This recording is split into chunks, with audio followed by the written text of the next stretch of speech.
Estás escuchando Una energía nada corriente, episodio número 11. ¡Arrancamos!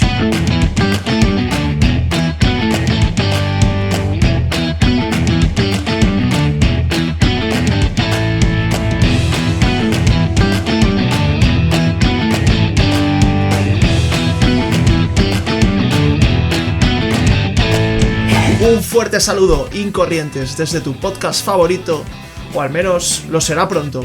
Soy Álvaro Manso y os doy la bienvenida a Una energía nada corriente, el podcast que te habla sobre energía y sostenibilidad de forma cercana y con acento. Como el otro día se armó aquí bastante lío, hemos decidido venir con vehículos menos contaminantes a la grabación. Yo, por ejemplo, he salido un poco antes de casa y he venido andando, que además que me gusta caminar, hago poco deporte últimamente y me viene estupendo. Veo además aquí por la mesa un casco de moto, no puede ser otro que Mario Alberto Gutiérrez. ¿Qué tal estás, Beto?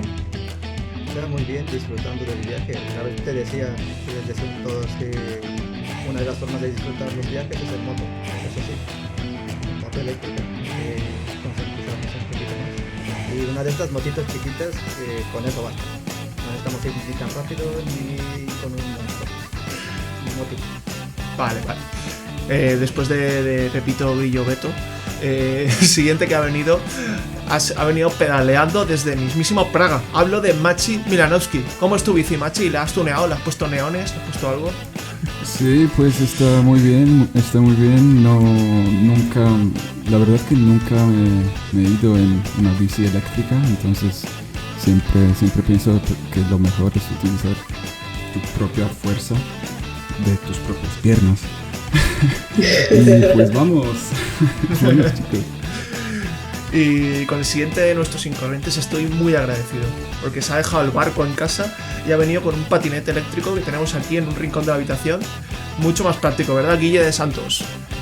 Hombre, por supuesto, muchas gracias. Me encantan los patinetes eléctricos, yo lo veo ahí, el futuro, por eso me he traído el mío. Hay que tener cuidado con que no te den los tobillitos, ¿no? El clásico golpe del patinete, pero por lo demás, maravilloso. Sí, con el patinete es el golpe del tobillo y la bici que se te enrede el pantalón. Ya ves. Y por último, aunque se ha pasado de parada y le ha tocado andar un poco, ha llegado sana y salva en autobús. Michele Sousa. ¿Te gusta utilizar el autobús, Michelle? Hola chicos, hola a todos. Sí, la verdad es que es un transporte que sí, que lo puede tomar aquí, lo puede ir leyendo y tranquila, sin preocupaciones. Además, estar ahí no tiene que estar atento en el coche, por ejemplo, ¿no? Lo puede quedar tranquila. Así que todo bien, no pasa nada. Sí, de hecho, hay una idea que una vez dije una frase que era de: cuando vas en transporte público es como tener un chofer para ti, te están llevando de un sitio a otro. Después estar leyendo, haciendo total. Pues, sí, queridos oyentes, como siempre lo digo, yo siento ser así de insistente, pero nos gustaría mucho que os suscribierais, le dierais me gusta, comentarais. Yo creo que este programa es ideal para que pongáis comentarios y opinéis sobre lo que vamos a hablar, porque os recuerdo que esta es la segunda parte de nuestro programa especial sobre movilidad. En la primera parte analizamos un poco cómo estaba la situación actual, y en este programa vamos a intentar ver cómo va a ser el futuro del transporte, o cómo debería ser, y nuestra opinión al respecto. Además, bueno, ya por comentar un poco todo, estamos haciendo una reestructuración aquí interna y ahora mismo tenemos dos ediciones diferentes, absolutamente diferentes, porque lo hacen dos personas distintas. Tenemos por un lado YouTube con el vídeo, y por otro lado tenemos el audio del podcast que tenemos en iVoox, Spotify, en Apple Podcast o Google Podcast. Si nos queréis escuchar en otro sitio, nos lo ponéis en comentarios, por ahora son los que tenemos. Y como lo hacen personas diferentes, puede que haya cosas que estén en un sitio que no estén en otro, y especialmente a mí lo que me hace mucha gracia es que vamos a tener tomas falsas diferentes, porque no nos ponemos de acuerdo, y esto mola mucho. Yo al menos soy un poco tonto y yo me las vería para ver qué han puesto aquí, qué han puesto allá, cómo se han equivocado en cada sitio. Y sin más, vamos a empezar recordando un poquito lo que hablamos en el programa anterior. se nos olvidó decir que esto es lo bueno de hacer una segunda parte, que podemos enmendar errores, que se nos olvidó decir que el transporte supone la quinta parte de las emisiones globales de CO2, solo por detrás de la producción de electricidad y calor, que supone alrededor de un 42%. Pero eso es a nivel global. Sin embargo, si nos centramos en un país europeo como España, es la primera fuente de emisiones. Entonces, 3/4 partes de estas emisiones se están produciendo en carreteras. Especialmente, podemos empezar hablando del coche. Si nos puedes recordar un poco, Beto, cómo fue la situación, cómo es la situación actual del transporte con coche. Claro, recordando simplemente que el coche desde el siglo pasado se ha alzado como el gran rey de las carreteras, que todo el urbanismo y toda la forma de vida y todas las carreteras que se han hecho son especialmente para este medio de transporte, que es un medio de transporte que utiliza demasiada energía para mover a solamente una persona en la mayoría de los casos, y que debido a su gran contaminación deberíamos buscar alternativas, y que las cosas con este transporte podemos decir que no están bien, y podemos decir que hay opciones. Para eso estamos aquí, para comentarlas y plantearnos un futuro mejor. Efectivamente, eso es, Beto. Aquí venimos con ilusión, alegría y optimismo. Porque aunque el coche actualmente supone, como ya dijimos, el 45% y los camiones el 30% de las emisiones de carbono del sector, estamos seguros de que eso va a cambiar drásticamente. ¿Cómo estaba el tema de los camiones, Michelle? Sí, nada bien. La situación de los camiones se va un poco complicada. Vimos que los camiones se trata mucho por la acción económica, ¿no? Del global, del mundo. Entonces tenemos un crecimiento ahí exponencial y por eso, por las entregas de mercancías, entregas de recursos y tal.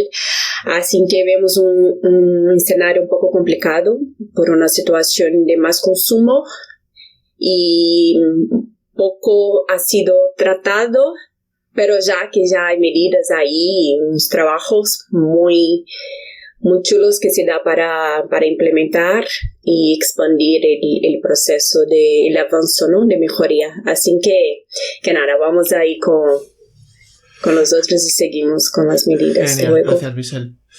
El siguiente medio de transporte que más contamina, con casi un 12% de las emisiones de CO2, es el sector aéreo, ¿verdad, Machi? ¿Cómo era la situación? Sí, totalmente tal como dices. Ocupó el puesto 3 con 900 millones de toneladas de CO2, que corresponde a 12% de todos los medios de transporte con conjunto. Y además, si analizamos el transporte aéreo por las emisiones por pasajero kilómetro, porque eso es la unidad correcta, pues el transporte aéreo es el que más contamina, porque su huella de carbono por kilómetro pasajero equivale a 250 gramos de CO2.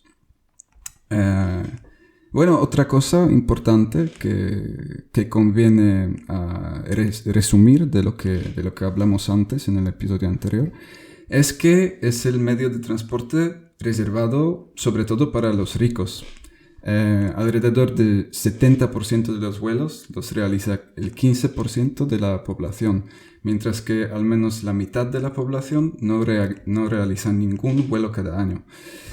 Entonces, sí que esto es otra cosa. Y además, 3/4 partes de estos viajes son realizados por la gente de clases sociales medias y altas. Entonces, como he dicho antes, es un medio de transporte para los ricos. Y bueno, otra cosa, ya acabando las conclusiones del episodio anterior, es que ese sector tiene fuertes vínculos con la industria petrolera, especialmente por el uso de queroseno, y ya veremos en este capítulo cómo reducir esa dependencia y hacer la industria más sostenible. Efectivamente. Pues muy buen resumen, Machi. Importante ese aspecto social que no se suele pensar cuando se habla del avión. Y el siguiente medio de transporte bastante cerca de la contaminación que supone la aviación es el marítimo, pero probablemente por el combustible que usan, ¿verdad, Guille? Pues sí, el marítimo, sin duda lo peor que tiene es este combustible tan chungo que utiliza, que solo se permite en el transporte marítimo porque no se podría utilizar cerca de población o de... Exacto, especialmente pensando en la población humana, claro. Si contamina en mitad del mar parece que no importa. Y bueno, este combustible tiene muchísimo azufre y es uno de los puntos clave a la hora de pensar en cuál va a ser el cambio que se necesita en el futuro del transporte marino. Y bueno, por otro lado también he de decir que este tipo de transporte es el que hace posible que la globalización y el mercado internacional pueda existir, porque el 80% del volumen de mercancía se transportan gracias a los barcos.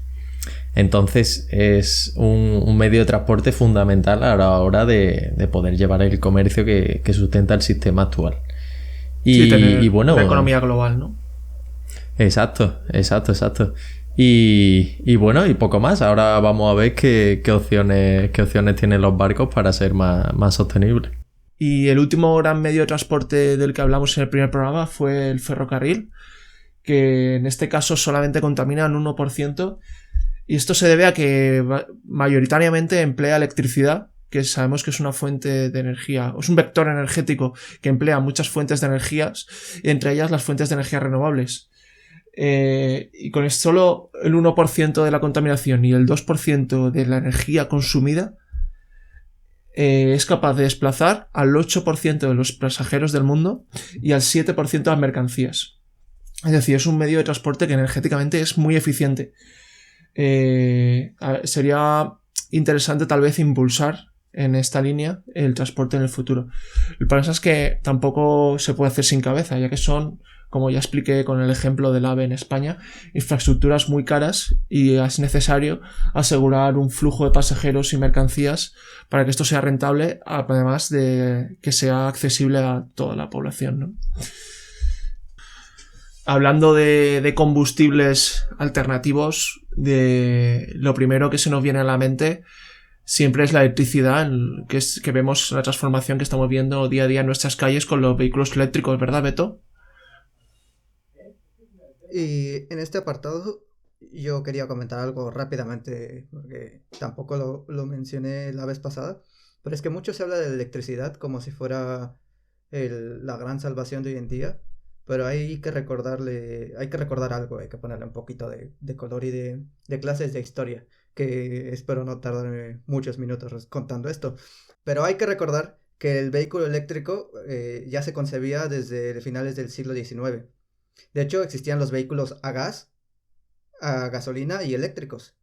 Los vehículos de gas tenían el problema de que tenías que rellenarles con agua, de que tardaban mucho en arrancar porque tienes que hervir el agua y se tienen que mover, tienes que recargarlos con esto, es complicado. Los vehículos a gasolina eran difíciles de manejar, de conducir, tenías que hacer los cambios muy difíciles, la dirección, el volante era muy duro. Y realmente los primeros vehículos que se veían en la calle eran todo eléctricos, sobre todo porque se utilizaban dentro de las ciudades, no había tanta distancia. El problema era eso, que tenían una baja autonomía y que con el frío no la pasabas muy bien. Y recordando otra cosa, en 1898 Porsche hizo su primer auto, el P1, totalmente eléctrico, y por los mismos años también planteó el auto híbrido y lo construyeron.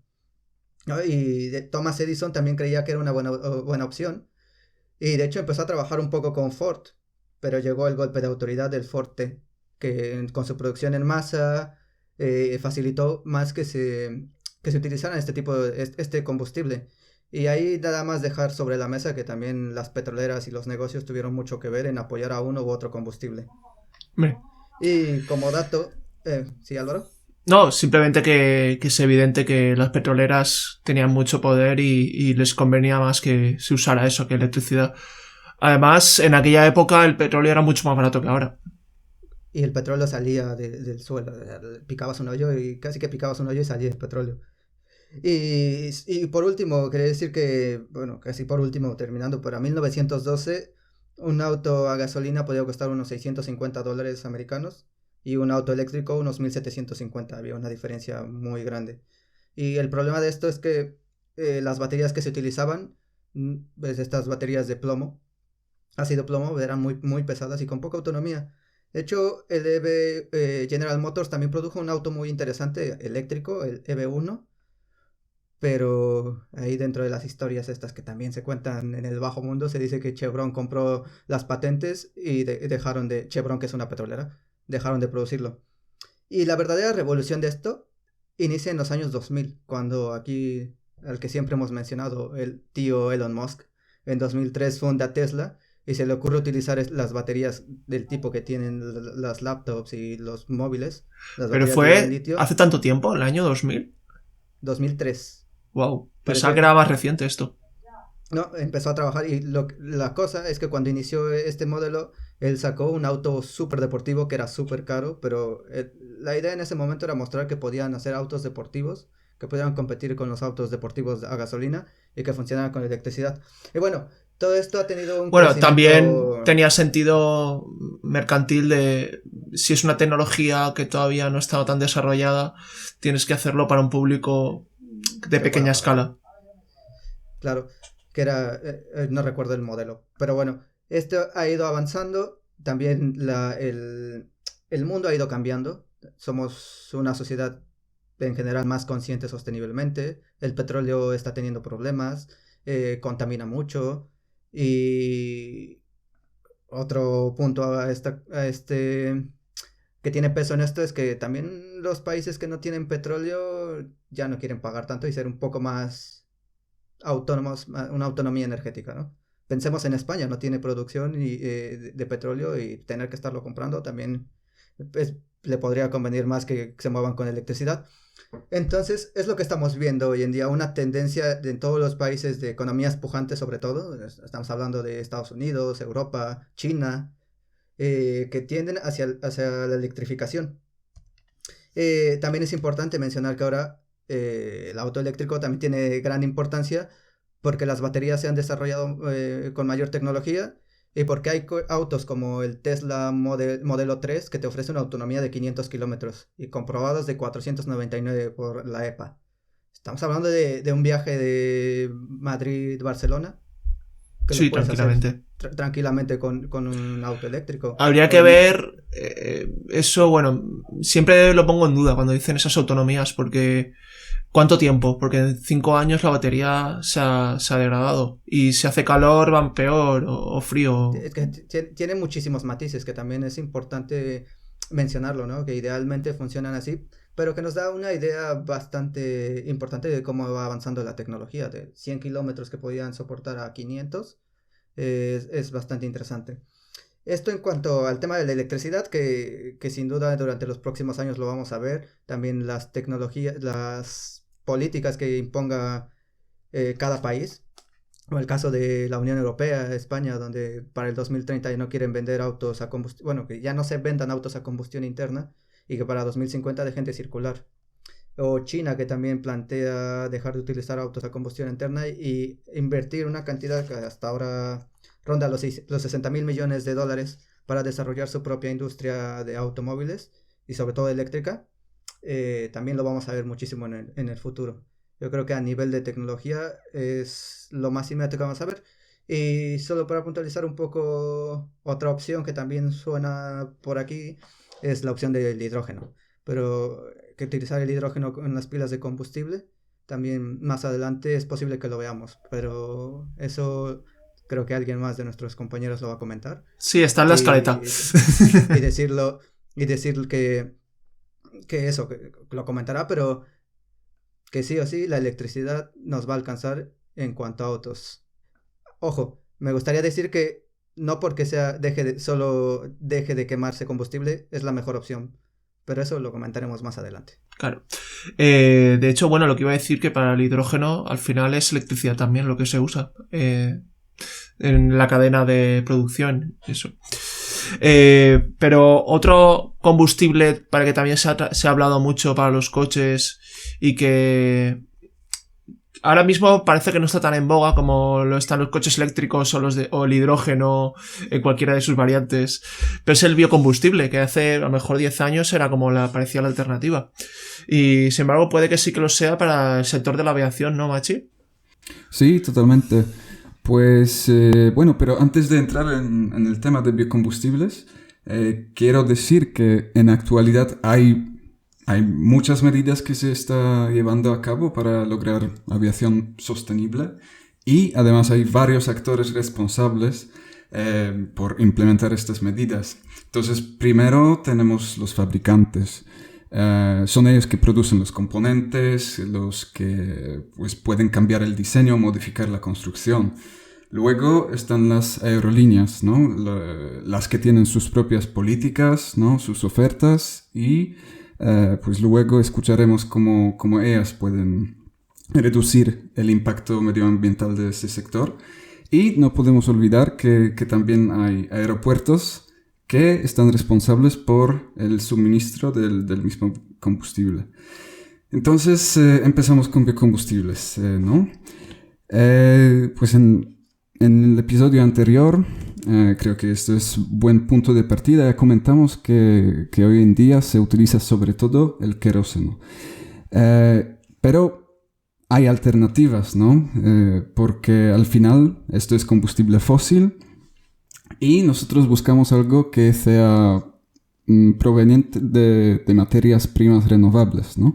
Y en este caso tenemos los famosos biocombustibles. Entonces, lo bueno es que estos combustibles renovables, los biocombustibles, tienen casi idénticas propiedades técnicas que los convencionales. Pero si miramos solo a las emisiones producidas por el motor, los dos tipos de combustible en principio liberan la misma cantidad de CO2. Entonces, ¿cuál es la diferencia, no? Sí, al final realmente es lo mismo, pero uno lo estás extrayendo de la tierra que estaba en un fósil y el otro lo produces tú en un laboratorio, bueno, en una fábrica. Sí, exacto.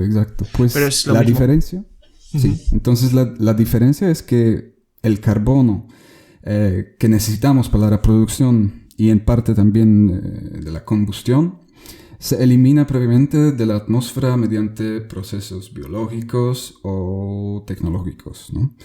Entonces, por ejemplo, si el biocombustible lo obtenemos de plantas, pues se supone que durante el proceso de crecimiento esa planta ha absorbido tanto CO2 que se compensan las emisiones, ¿no? Producidas luego por la combustión. Por lo tanto, se supone que los biocombustibles son neutros en CO2.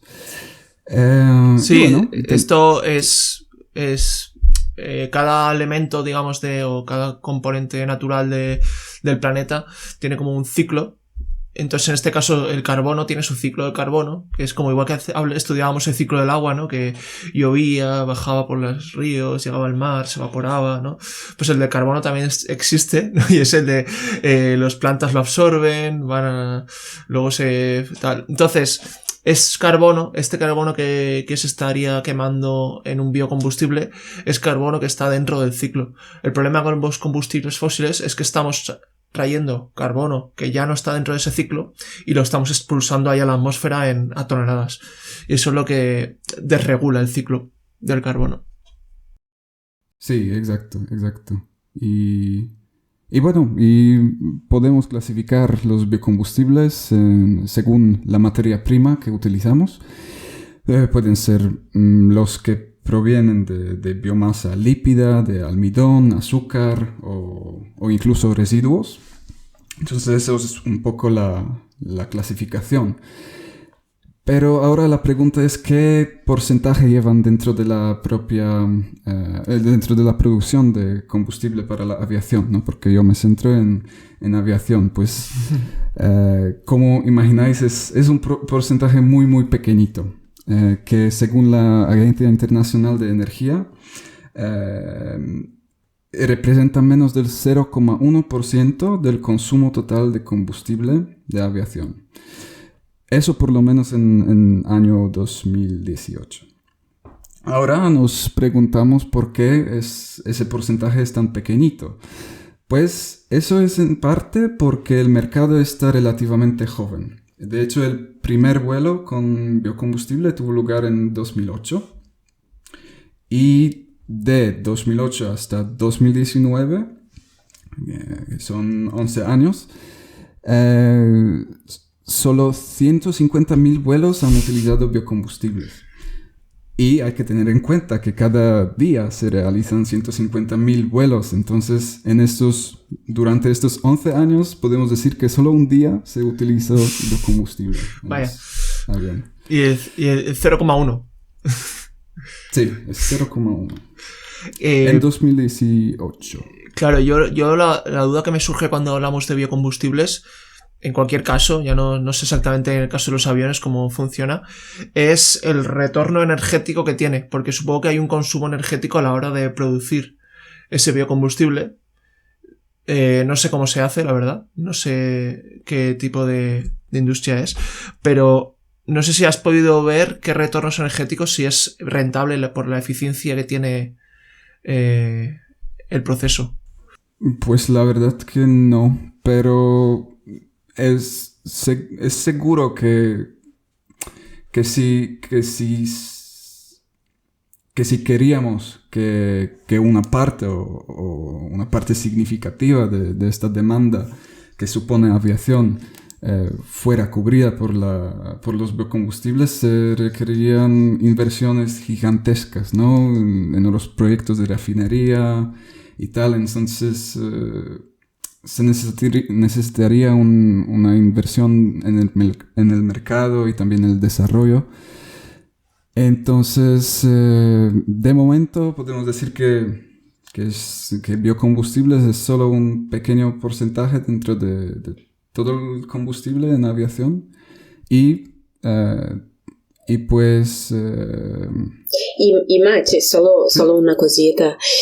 Bueno, lo sé que para reconstruir los aviones que ya tenemos es como sí que quizás no es viable, ¿no? Cambiar la parte para biocombustible. Pero ¿y los nuevos? ¿Sabes? Los nuevos que están construyendo así, no compensa. La cosa es que al final el biocombustible tiene las mismas propiedades técnicas, entonces no tienes que cambiar el motor, pero lo que se hace en práctica es hacer una mezcla. Una parte es combustible fósil y una parte proviene de los biocombustibles. Lo mismo pasa con los autos. Cuando le quieres agregar biocombustible, en general le puedes agregar hasta cierto porcentaje de biocombustible a tu gasolina y ahí funciona. Bueno, de hecho no es que le puedas agregar hasta cierto... Si quisieras alimentarlo completamente con biocombustibles, funcionaría exactamente igual, ¿no? No estoy seguro en cuanto a la eficiencia. A la vida del motor, no sé si hay una cosa ahí sobre los autos, pero... Es que claro, yo la sensación que tengo, o sea, la idea que tenía yo era de que el biocombustible es muy caro de producir. En comparación sobre todo con extraer y refinar petróleo, que eso está súper puesto en la maquinaria y no hay problema. Yo creo que claro, en caso de combustible líquido, si se pudiera producir combustible líquido, pues no fueran necesarios cambios, realmente no fueran necesarios cambios en el sistema del motor, ¿no? Pero sí, claro, si utilizamos, por ejemplo, biometano, es un gas. Entonces necesitamos diferente tanque, entonces ya hablamos de diferente construcción del vehículo. Sí. Vale, que yo le estaba confundiendo. Solo entrando en contexto aquí, que es, un momento, que es caro porque no se investe, ¿sabe? Porque no se pone al mercado y porque no se consume tanto, por eso no tiene demanda, así lo sale caro, ¿sabe? Quizás si lo pusiese una prioridad ahí económicamente, a una, no sé, a un interés sostenible, ¿no? Es como las baterías que sí puede ser reciclable, pero no es viable económicamente. Pero sí puede. Yo quisiera hacer dos apuntes. Una, respondiendo aquí como estamos en vivo buscando las cosas. Estaba hablando del bioetanol. Si pones biodiesel, lo puedes poner completamente como si fuera un diésel normal. Y si tiene que ser bioetanol, ahí sí tienes que hacer la mezcla dependiendo. Sí, una mezcla hasta el 15% para no cambiar una parte del motor y Claro. no pueda procesar. Y respecto a lo que dice Michelle, sí, me gustaría que se invirtiera, pero si vamos a invertir, yo preferiría que fuera para que consumiéramos comida o hiciéramos algo más limpio que Claro, producir más. claro. También quería decir que incluso pensando en invirtiendo mucho, tal vez no se pueda bajar el precio más de X. Es decir, las cosas al final tienen un coste y estamos hablando de un proceso que es cambiar de extraer un recurso que está ya en la naturaleza y te lo da a producirlo tú. Entonces, digamos que me sospecho que ya no es... O sea, hay un momento en que a lo mejor nunca llega a ser más tan barato como el petróleo. Como la gasolina o el diésel. A mí me parece también interesante lo que ha comentado Beto de la comida, porque es verdad que viendo que poco a poco el crecimiento de la población está siendo exponencial, que falta comida, que cada vez comemos más carne, ¿no? Y se requieren aún más cereales, y la deforestación por parte de la agricultura está siendo brutal, el sumarle a eso más bien el peso de generar cereales para producir el biocombustible, para mí de los temas más delicados respecto al biocombustible, porque eso es como estás sumando, intentando solventar un problema, ¿no? Estás añadiendo una problemática aún mayor por otro lado. Exacto. Así que sí, yo espero que el biocombustible tenga una expansión limitadilla. Sí, es cierto que desplaza terrenos que podrían dedicarse a fines agrícolas, ¿no? Se dedican a esto y es complicado. Es que al final el uso tenía que ser algo circular, ¿no? En que se produciera alimento y con los restos, y eso sería como una construcción sostenible y no enfocado a combustible, a cosas parecidas. Como te iba a decir que, bueno, realmente cualquier vector energético lo consumes. O sea, un combustible lo quemas y la electricidad se pierde. Pero bueno, podemos dejar aquí el biocombustible. Yo creo que si nos quedan cosas pendientes un día hablamos de él, porque tenemos que hablar del otro gran futuro de los combustibles, que antes lo anticipaba Beto, que es el hidrógeno. Y bueno, puede que algún amiguito que le surja el hidrógeno, ¿no? Fuese una opción interesante tal vez para el marítimo, Guille. Pues sí, el hidrógeno se está viendo como una solución muy interesante, porque a diferencia de los coches, por ejemplo, el tener motores eléctricos en el transporte marítimo ahora mismo es imposible por la cantidad enorme de baterías que tendría que cargar un buque de mercancía para ir de España a Japón. Se llenaría el buque, un tercio del buque nada más de baterías, y es una barbaridad que no se ve viable por ahora. No parece muy práctico, desde luego. No. Y bueno, ahí está el hidrógeno, ¿no? Que tenemos un compuesto que es muy que tiene una densidad energética muy elevada. En masa. ¿Cómo? En masa, exacto. En masa, porque hay una densidad energética en masa y otra en volumen. Y bueno, ya lo digo yo, en masa es el combustible con mayor densidad energética que existe, es decir, por kilo, pero si lo miras por litro, es el que menos, porque como es tan poco denso el hidrógeno, ocupa mucho espacio cada kilo de hidrógeno. Exactamente, así que ahí está el principal problema, como tú comentas, del hidrógeno, que es un gas súper liviano, y su transporte es muy complicado, porque, por ejemplo, los diferentes métodos para transportarlo que ahora mismo están llevándose a cabo, aunque sigue en investigación, es o en forma de gas a una presión altísima, ¿no? Que, como hemos comentado alguna vez, puede ser eso, de cientos de bares hasta 900 bares, se estaba viendo. O en forma líquida, que tendría que llegar a menos 250 grados.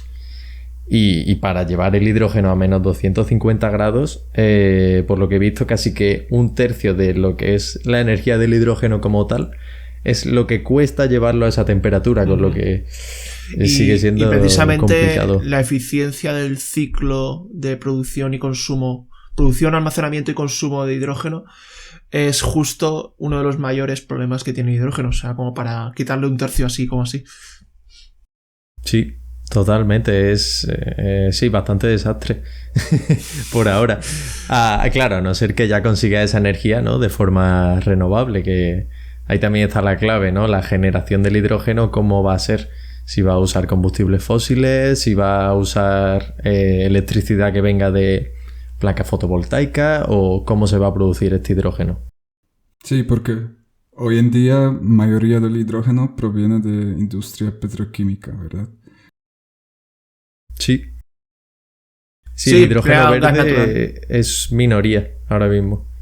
Una minoría, vamos, que no tiene comparación con... Pero te quería decir, Guille, que el hecho de que se produzca de forma renovable tampoco quiere decir que sea gratis, porque empleas, por un lado, igual que decías antes lo del suelo, en este caso estamos hablando de agua dulce, que a lo mejor no tenemos toda la que quisiéramos para que nos sobrara, o agua salada, o agua salada que genera unos subproductos que son contaminantes. Al producir hidrógeno, el agua salada tiene residuos. Entonces, por un lado está eso, y por otro lado que la energía renovable no es gratis. La energía renovable, para la infraestructura de construir esas placas fotovoltaicas o el aerogenerador o lo que sea, se necesita energía y también tiene unos límites. Algún día hablaré de los límites de las renovables, que quiero explicarlos. Y que no es lo mismo que sea renovable a que sea limpio. No, ni sostenible. Claro. Exacto. Sí. Pero bueno, como bien decís, eso tiene muchos retos por delante. Pero claro, como la electricidad no se puede llevar en el barco como tal, pues está viendo esa posibilidad de montar la energía en forma de hidrógeno o incluso de amoníaco, a partir del cual se sacaría el hidrógeno, porque el amoníaco se puede transportar de una forma muchísimo más sencilla, a mucha menor presión, una temperatura mucho más razonable. Tengo ahí en la cocina. Exactamente. El amoníaco como gas es lo que aún se utiliza en algunos centros comerciales para los sistemas de refrigeración. Sí. Que es algo que se utiliza en nuestra vida cotidiana.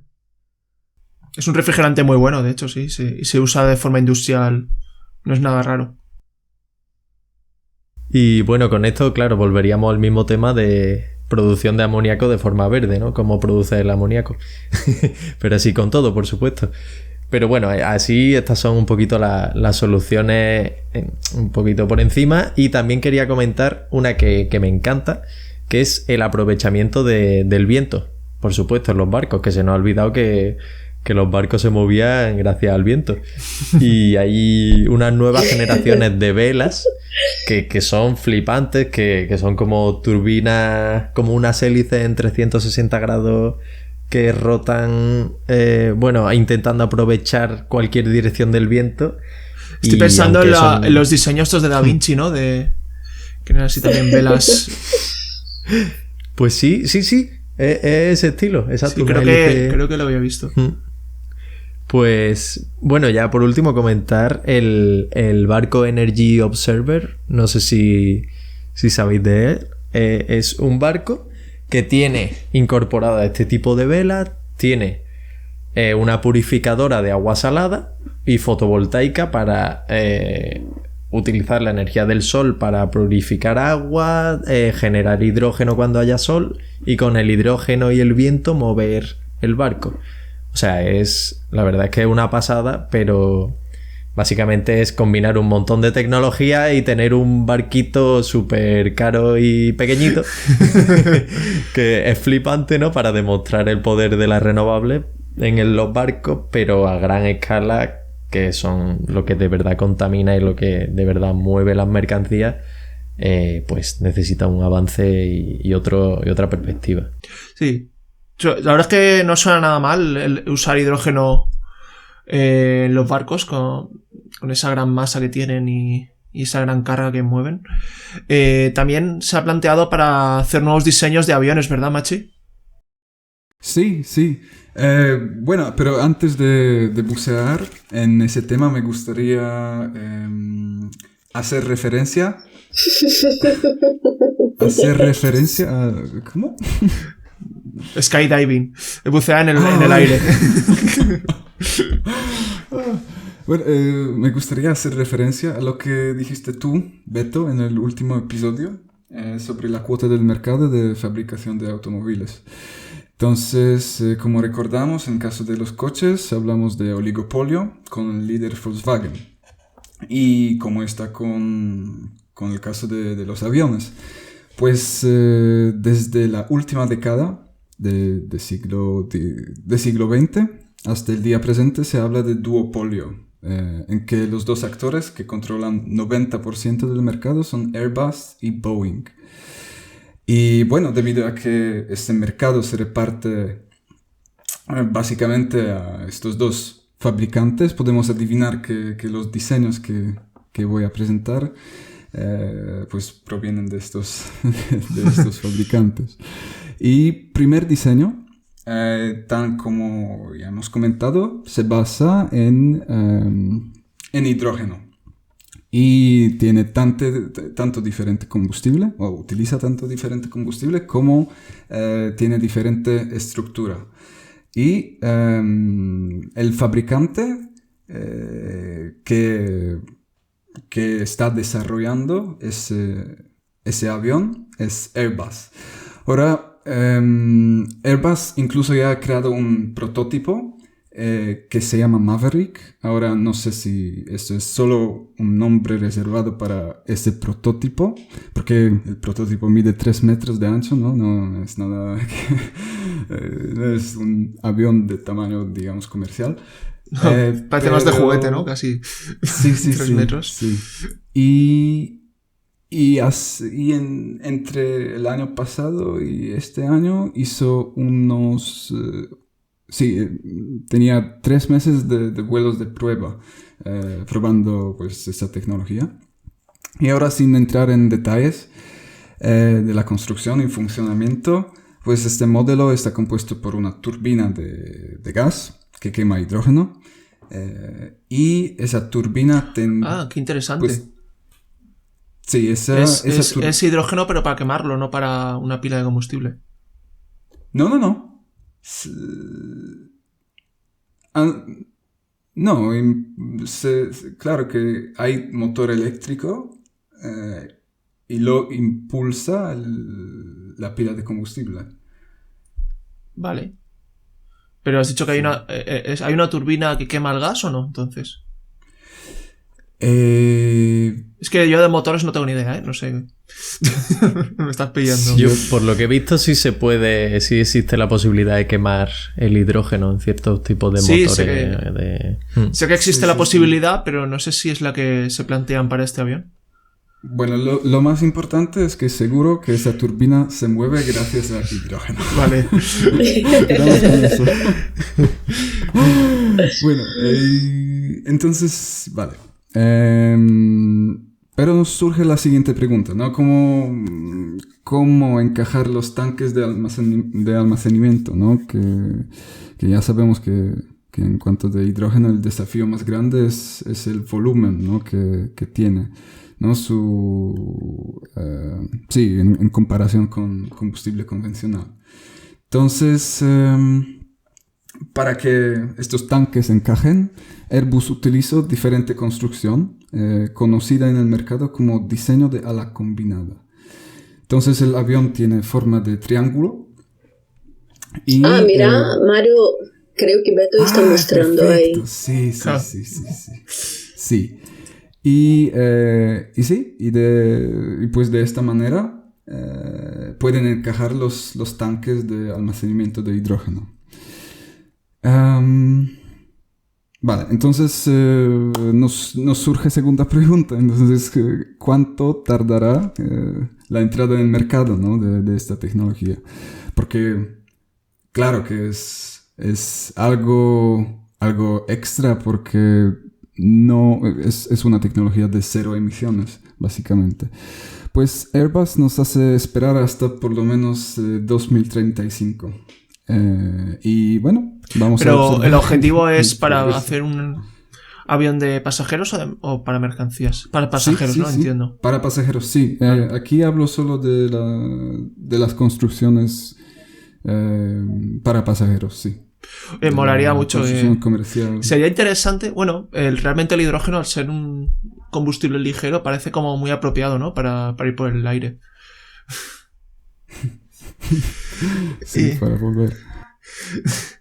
Y bueno, yo también tenía como unos diseños bastante curiosos e innovadores que hay en el sector ferroviario que quería comentaros.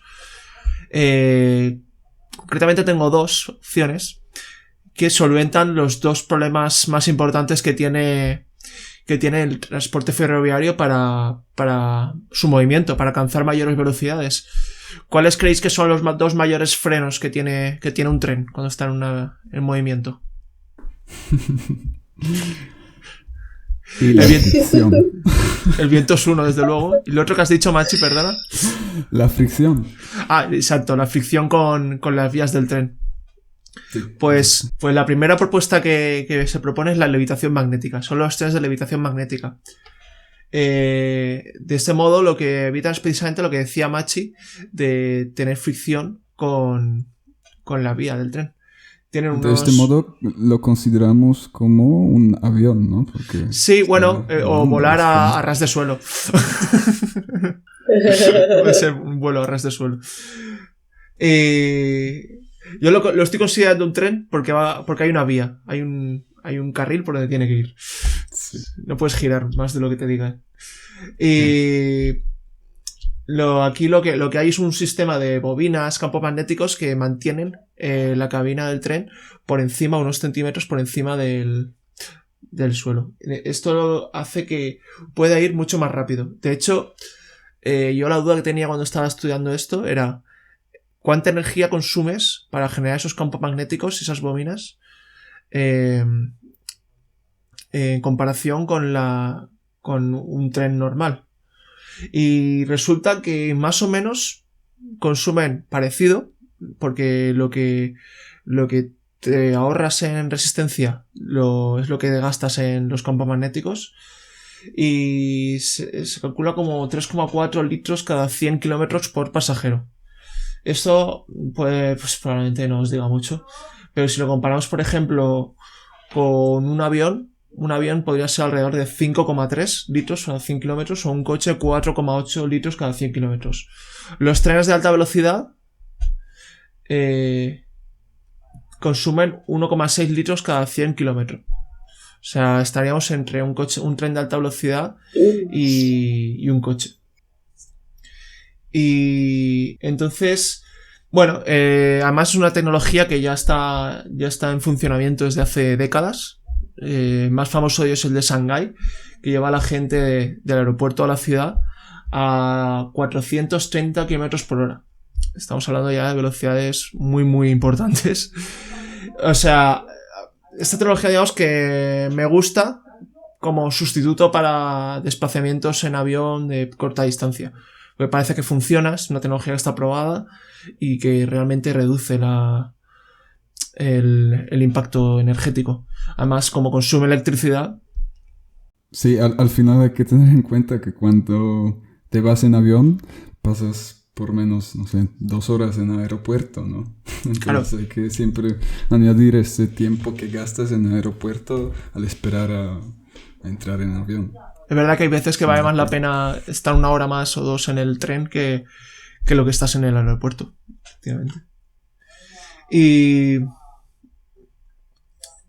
además, bueno, ahí se propone también esta levitación magnética como un medio de transporte urbano para grandes ciudades para descentralizarlas, para que no haya un centro como ocurre, por ejemplo, en ciudades, la mayoría de ciudades europeas, ¿no? O París, Madrid, que hay como un centro claro y luego la ciudad se expande de forma radial. Pues tener ciudades, por ejemplo, creo que Los Ángeles, sí, aunque no he estado nunca, tengo entendido que está muy descentralizada porque es tan grande que tiene varios núcleos urbanos. Entonces, para ese tipo de ciudades que se podía conectar unos núcleos urbanos con otros. Bueno, es una alternativa que parece prometedora. Desde luego reduce lo que es la contaminación de aviones y coches. Y al emplear electricidad está bien. Pero luego viene pues lo que... Volvemos a hablar en esto de Tito Elon. Porque en 2013 hizo un reporte con una propuesta bastante revolucionaria dentro del sector de transporte, que es el Hyperloop. El Hyperloop se propone para evitar justo los dos frenos que tiene el transporte ferroviario de forma habitual, que es tanto la fricción, porque también tendría levitación magnética, como el rozamiento o el choque contra el aire que hay en la atmósfera, ¿no? Entonces, en este caso, bueno, si nos estáis viendo por YouTube, podéis ver mi fondo, aquí el tubo por el que irían las cápsulas de Hyperloop. Lo que harían serían unos túneles por los que podrían extraer el aire haciendo vacío. No es un vacío perfecto, pero digamos que el rozamiento con el aire se reduciría mucho. Y la idea de esto es que las cápsulas podrían llegar a los 1000 km por hora. Estamos hablando de velocidades ya superiores a los de los aviones. E incluso que fueran supersónicos. Eso son más de 1235 km por hora. O sea, se convertiría claramente, yo creo que no hace falta ni decirlo, pero en el vehículo terrestre más veloz que haya existido nunca. Entonces, como decía, son unas cápsulas que irían por dentro de los túneles y cada cápsula llevaría solo a unos pocos pasajeros, porque uno de los puntos es que tiene que ser ligera la cápsula para poder alcanzar estas velocidades tan extremas.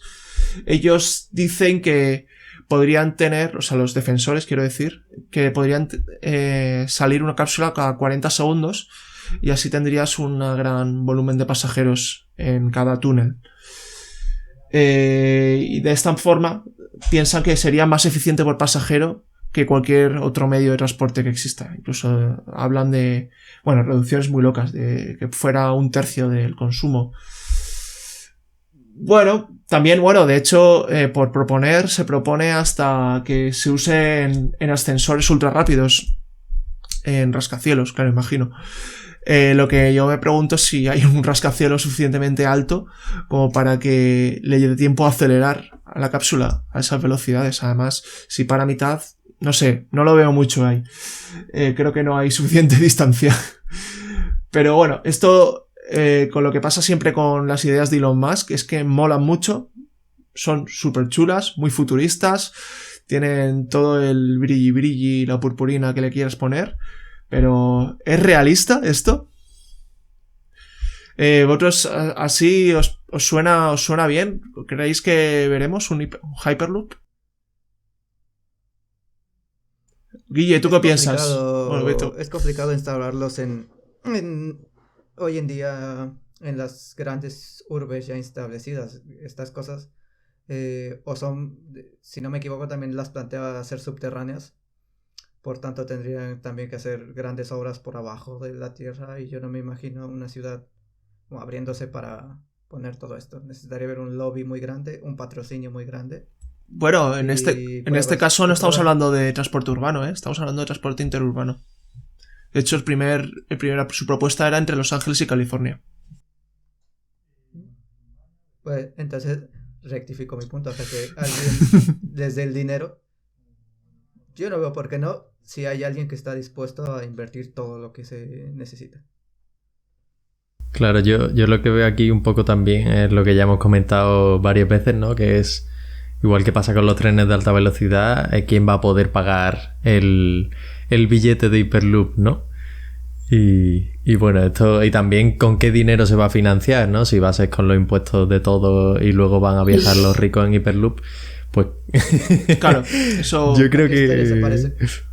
Eso, bueno, lo que hablábamos del AVE, por ejemplo, en el episodio anterior. No os lo perdáis. Y... pues bueno, a ver, yo lo que veo son varios problemas, ¿vale? Porque para que valga la pena hacer toda esta infraestructura de la que hablaba Beto, el vacío que hay que hacer, eso son bombas extrayendo todo el día, consumiendo energía. Hay que mantener toda esa infraestructura, hay que impulsar el vehículo dando energía a las bobinas para que hagan el campo magnético. Entonces son como muchos consumos que para que esto sea rentable y valga la pena necesitas muchos viajes con muchos pasajeros o mercancías o lo que quieras mover. Sin embargo, se lo plantean al revés, se plantean como cápsulas pequeñas con pocos pasajeros para que sea ligero. Entonces, aunque digan que cada 40 segundos puede salir una nueva cápsula, eso me parece muy bonito sobre el papel, pero hasta que lo prueben, yo no sé la seguridad que tiene un transporte que va a 1000 kilómetros por hora. En 40 segundos viene otro por detrás. Si hay un accidente de cualquier tipo, ¿qué sistemas de seguridad tienes que implementar para que frene, no se choque uno contra el otro?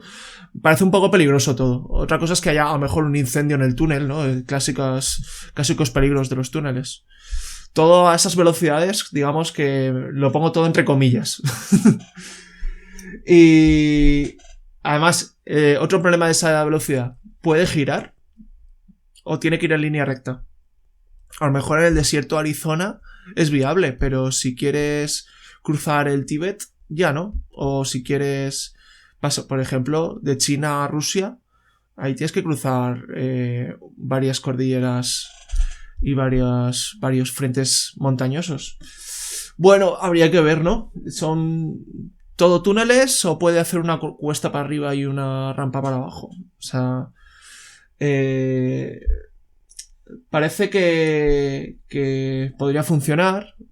He visto gente más crítica que los, por supuesto, Elon Musk haciendo un análisis y parece que sería más eficiente que un avión. O sea que tampoco es que se hayan puesto una meta muy alta, pero bueno, todo sea una mejora, ¿no?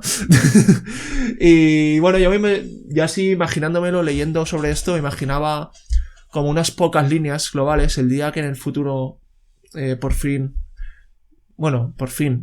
por desgracia ya tengamos que asumir que la era de los combustibles baratos ya ha pasado y no podamos viajar en avión o sea una cosa ya rara.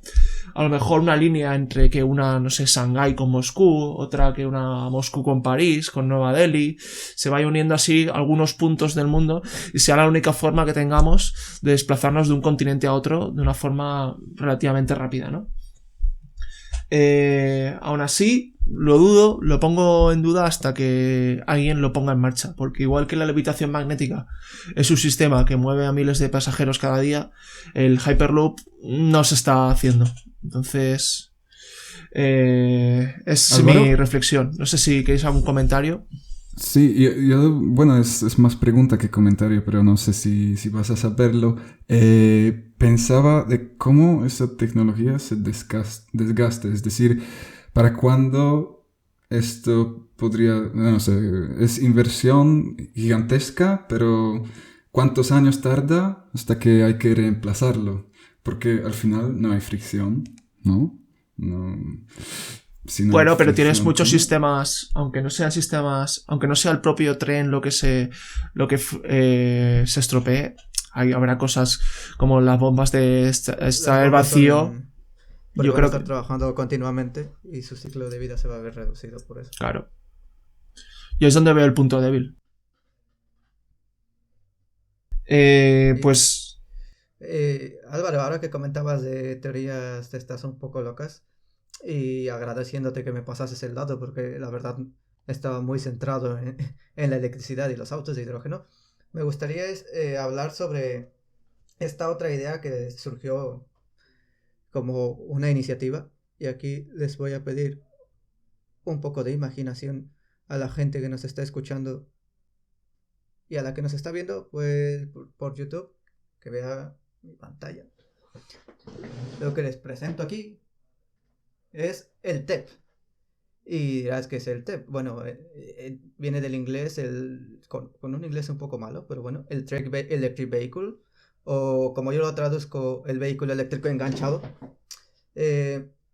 Pues suma un poco la idea de lo que estabas diciendo tú, con una superautopista que conecte a otros lados, con la idea del automóvil eléctrico, con la idea de ir más cómodo y que tener mayor inteligencia. Pues básicamente es esto que vemos y que describo, que es esta autopista donde se van a enganchar los autos eléctricos. Tú llegas como si llegases a una de estas peajes, casetas de peaje.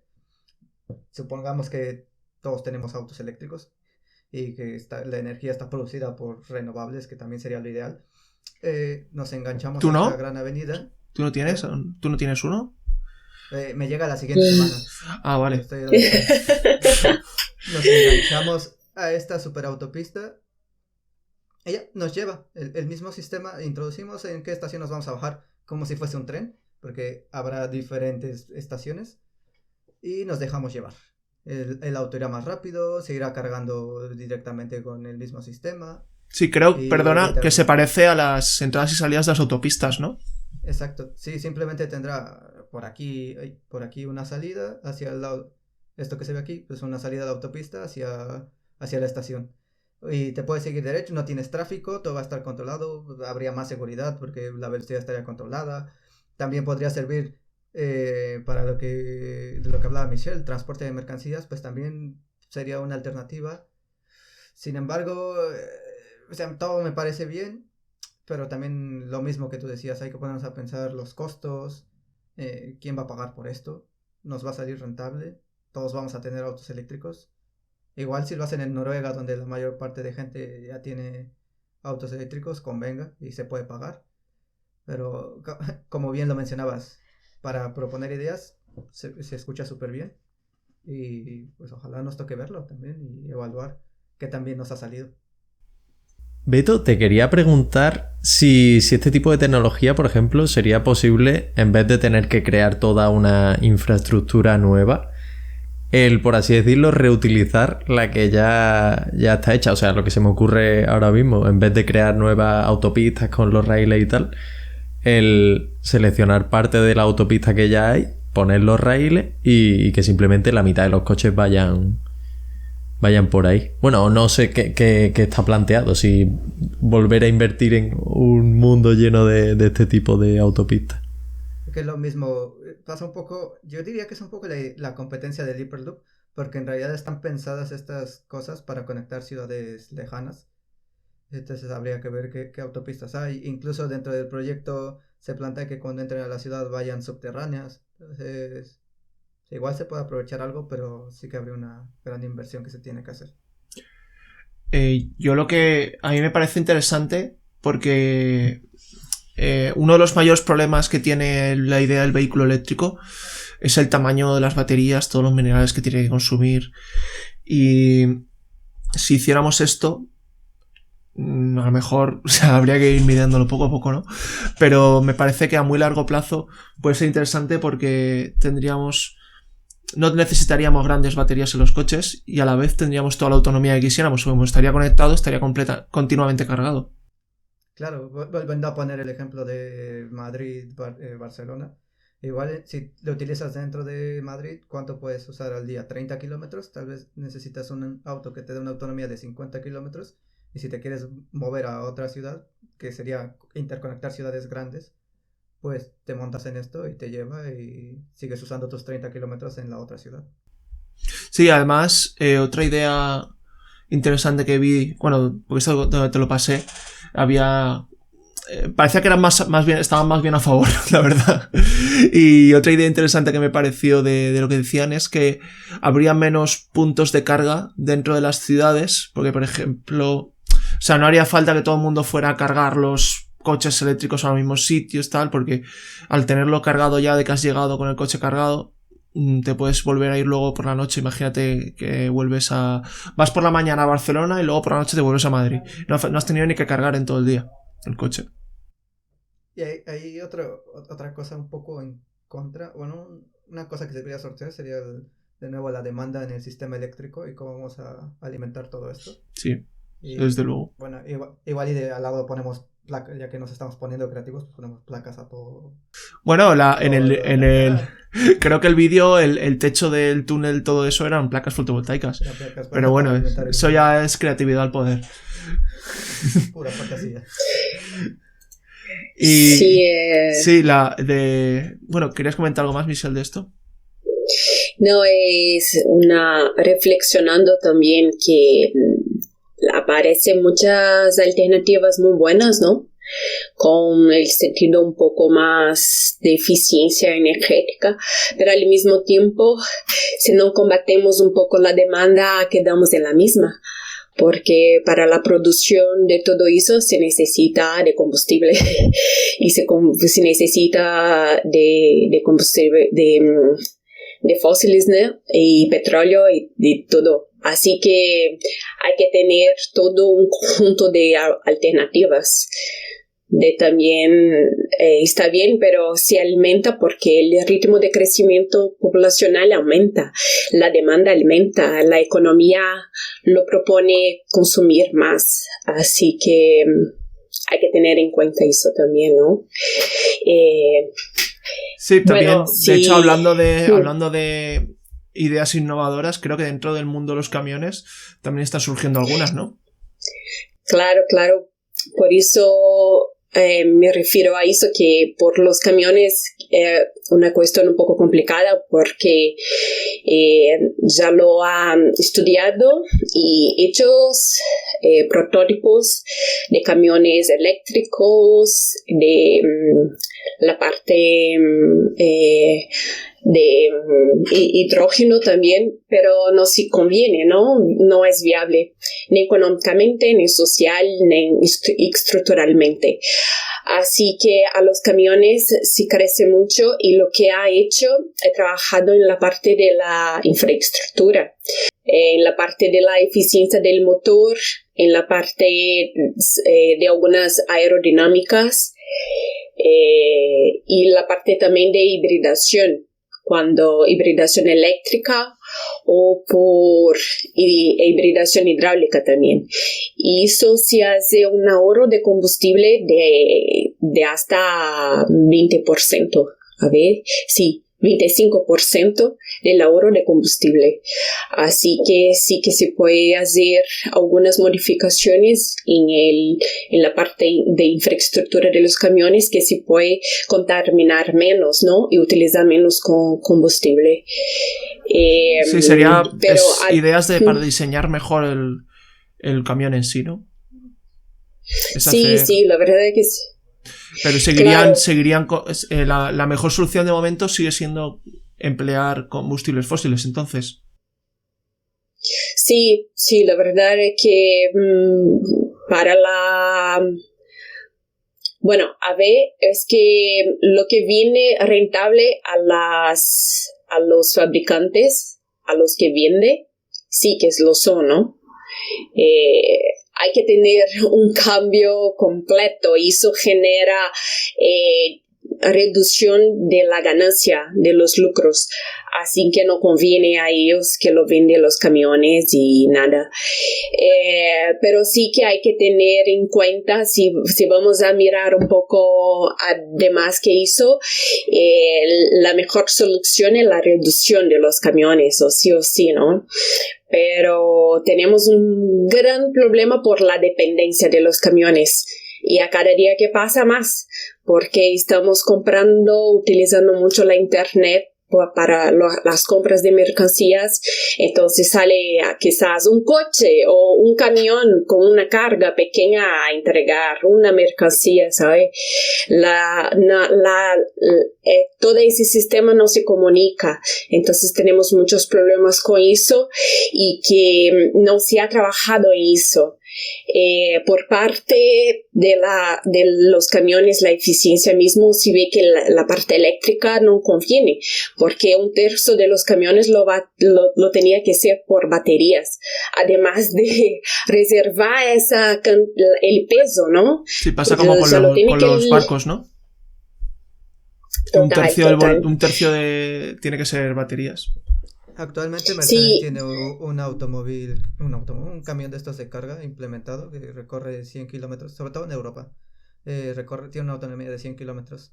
Y en el mercado se espera la siguiente gran innovación de Tesla también, que sea uno de estos camiones que pueda soportar más tiempo rodando sin que eso sacrifique lo que pueda transportar. claro.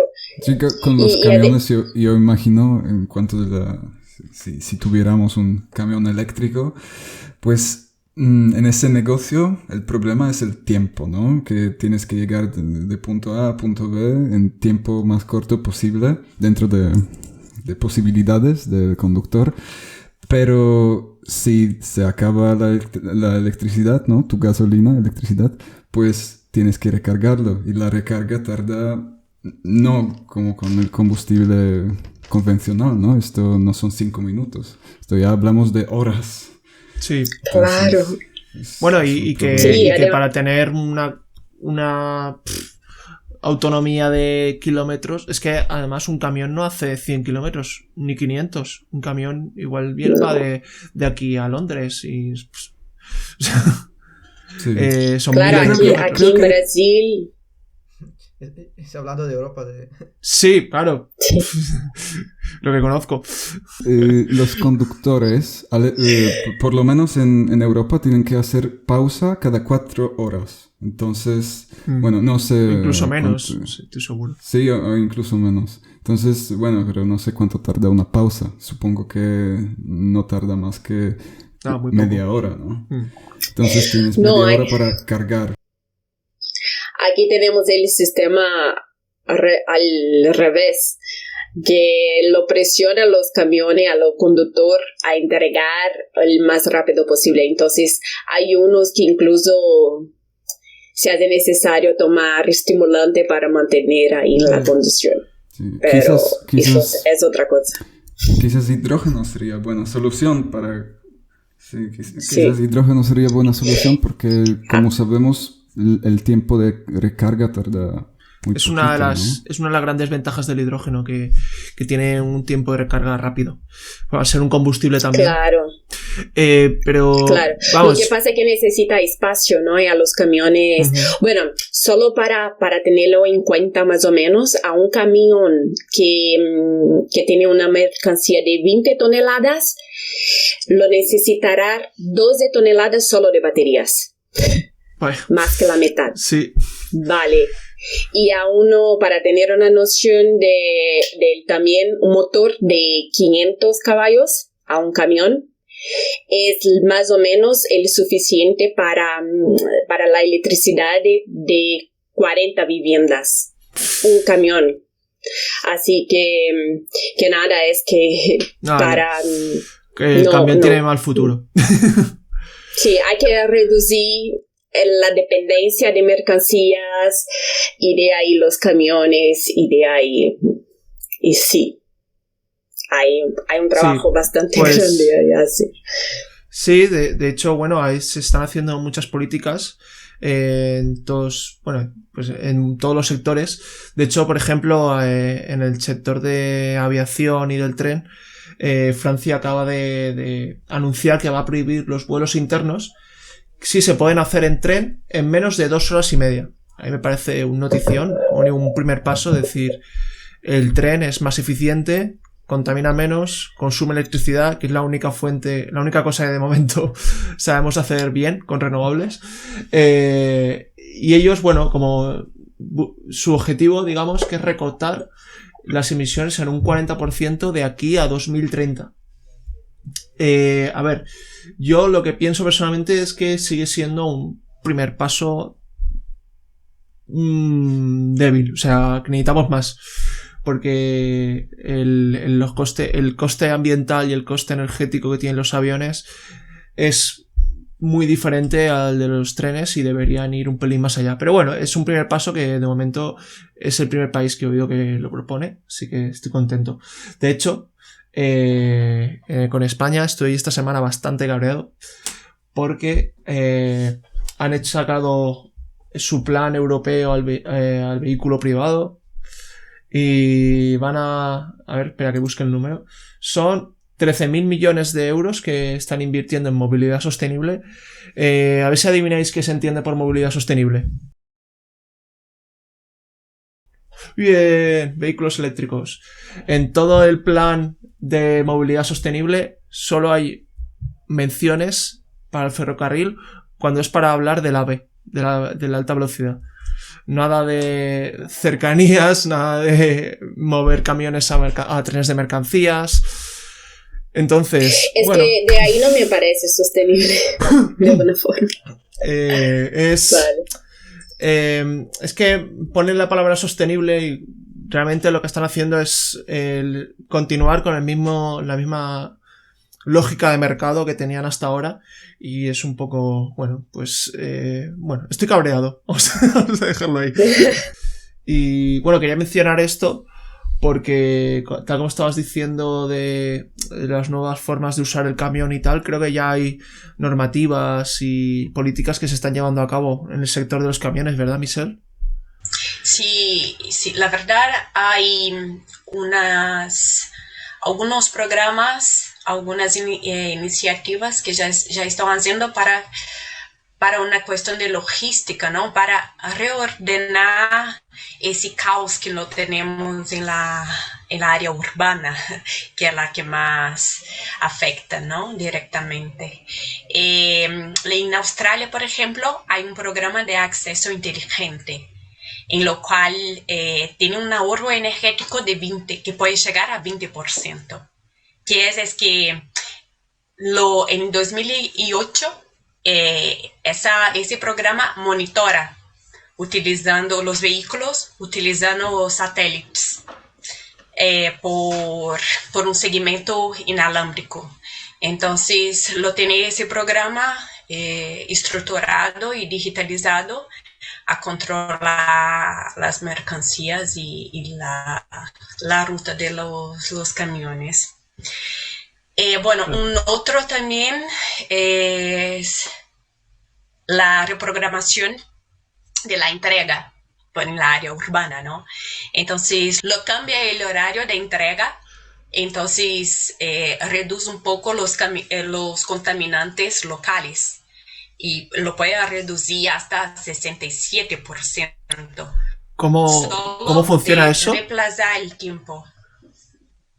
Y lo que hacen es que al invés de los camiones hacer la entrega en el horario normal de funcionamiento, lo reprograma para que sea un horario que no tenga tanta gente o en la calle. Bueno, menos tráfico. Claro, al haber menos tráfico está menos tiempo en atascos y... Menos tráfico. Claro. Total, y menos contaminantes. Claro, y contaminan menos. Así que, bueno, ya sí.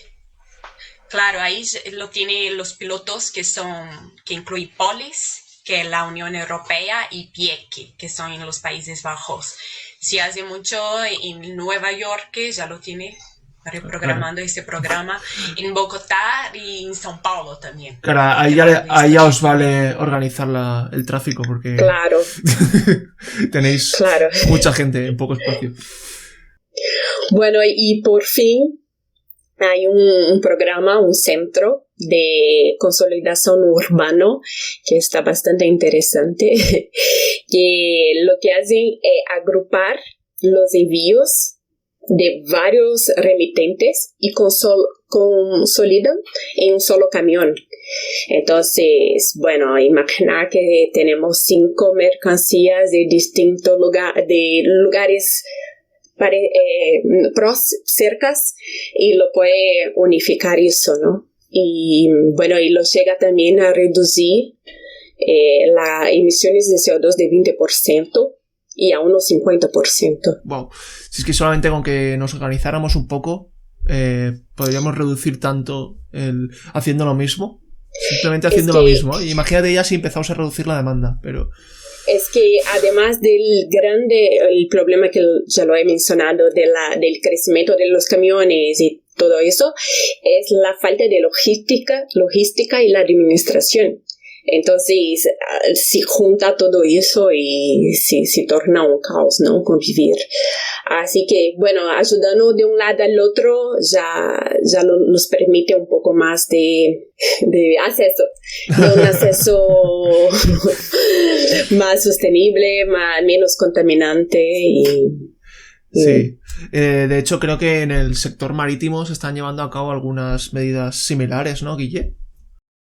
Sí, la verdad es que el sector marítimo respecto a políticas para cumplir los objetivos de reducciones de emisiones a nivel internacional están siendo súper... diría... bueno, me atrevería a decir efectivas porque se han puesto unos límites bastante potentes. Por ejemplo, a partir de 2030 quieren que no haya ni un solo barco que se eche a la mar, eche a la mar, qué poético, que pueda emitir, o sea, ya se espera que ninguno de en los 10 7 años... mares, ninguno de los 7. Qué bonito. Pues sí, se espera que ya no se use este tipo de combustible, y no solo eso, sino que no se emita nada para los nuevos barcos. Y para 2050 se espera un 50% de reducciones de emisiones y un aumento de la eficiencia muy interesante a partir de la manera en la que se conducen, por así decirlo, los barcos, los que se dirigen. ¿Por qué? Porque una de las características de llevar un barco por el mar es que a cuanta más velocidad lleve el barco, el rozamiento que te genera el agua no es proporcional, sino que es mucho mayor. Entonces, bajar la velocidad de los barcos... Sí, que el doble de velocidad no es el doble de consumo, sino mucho más. Efectivamente. Entonces, uno de los límites que van a poner de aquí a 2000... O sea, para empezar ya, para lograr la reducción de emisiones que esperan, es que todos los barcos bajen la velocidad. Algo tan sencillo, pero la verdad tan maravilloso. No sé hasta qué punto cómo podrán controlar eso, porque... Como sabemos, en aguas internacionales la vigilancia, por así decirlo, la capacidad de monitorear los barcos no es tan buena, y ese es uno de los retos que tienen por delante. Con GPS, ¿no? Como todos los barcos tienen rastreadores, si llegaste en menos tiempo del que debías llegar a cierta velocidad, será porque fuiste más rápido. Sí, pero... Sí, no sé, eso es lo que he visto y me parecía interesante, la verdad. No sé, sí, yo espero que sea así, pero como los humanos somos muy listos, pues no sé si interesa. Muy pillos. Muy pillos, ir más rápido en ciertas zonas o X. Pero hoy muy rápido para hacer una parada en Cancún antes, ¿sabes? Claro. Tenemos un mojito en la playa y luego ya llegas. Una parada en el estrecho de... Sí, ahí en Suez.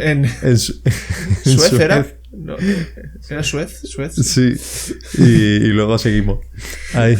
Y bueno, por otro lado, algo también bastante interesante es que para llevar a cabo la enorme inversión que se va a necesitar para la creación de estos barcos de cero emisiones, en esta nueva legislación que se impuso a nivel global por la Organización Marítima Internacional, llevó a cabo que un año después, en 2019, 11 bancos, de los cuales que financian en torno al 25% de la industria naval, se pusieron de acuerdo y crearon una metodología, por así decirlo, una herramienta para ayudar a invertir y a financiar este tipo de proyectos de forma que se sigan los objetivos que ha puesto la Organización Internacional Marítima.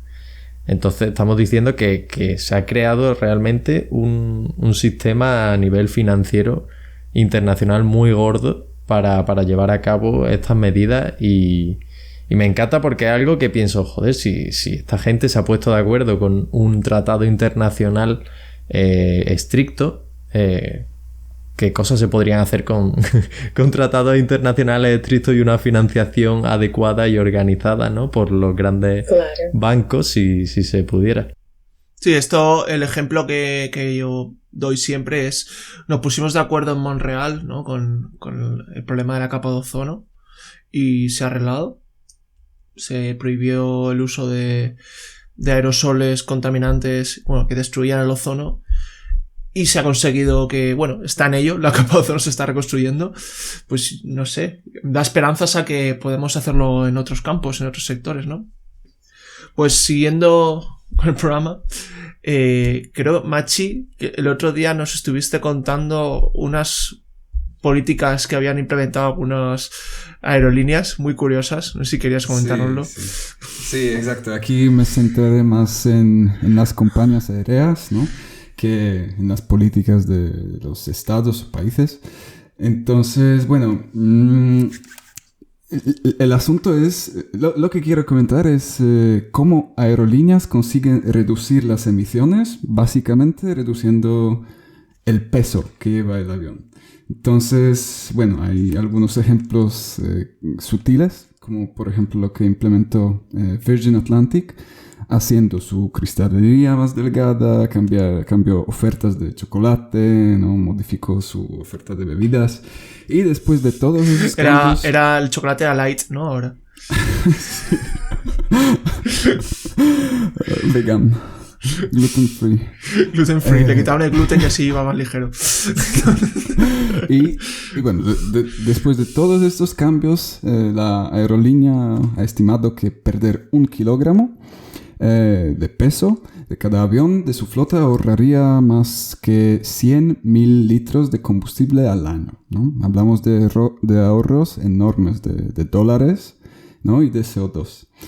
Pero esto parece una medida normal, ¿no? Pero también hay otros ejemplos divertidos, como por ejemplo lo que hizo Ryanair, incentivando el personal de los aviones a que cuide su peso con la motivación de aparecer en el calendario anual de Ryanair. Todos a perder peso, madre mía. Sí. Bueno, ahora otro intento brutal fue de una compañía japonesa que se llama All Nippon Airways, que en 2009 pidió a los pasajeros que visitaran el baño antes de abordar, porque las vesijas vacías significan vesijas más ligeras. Y claro, si es un número 2, gana bastante. Eso es eficiencia. Sí. Bueno, pero ahora último ejemplo. Pero no te decían tus padres antes de salir de viaje que fueras al baño antes. ¿Cómo te crees que era? Por la gasolina, ¿no? Por la gasolina.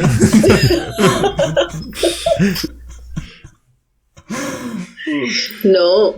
Una cuestión de Ahora eficiencia lo energética. entiendo. Eficiencia energética. Sí, y bueno, y el último ejemplo, y creo que es el más fuerte, es el de Samoa Air, que bueno, es una isla pequeña cerca de Fiji.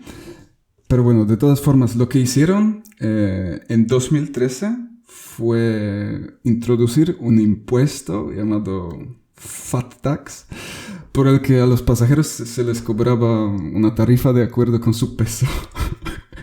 Y eso me parece un ejemplo de una política de fat shaming brutal. Es asqueroso, la verdad.